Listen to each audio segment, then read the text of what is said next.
ఆయన కన్నా పైన ఎవరుంటారు? అందుకే తనలో తానే రమిస్తూ ఉంటాడు ఎప్పుడు. అది శివతత్వం.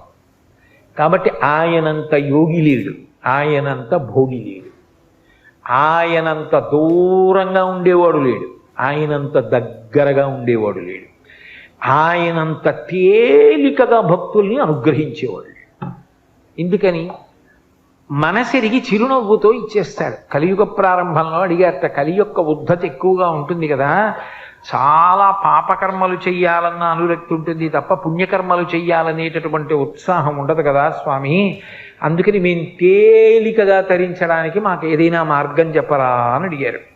అడిగితే ఆయన అన్నాడు, మీకు అందరికీ మోక్షం కావాలని కదా తాపత్రయం, సరే నేను ఒక మాట చెప్తాను చెయ్యండి అన్నాడు. దర్శనాత్ అభ్రతసి, చిదంబరంలో ఎలా దర్శనం చెయ్యాలో అలా చేయండి, మోక్షం ఇచ్చేస్తానన్నాడు.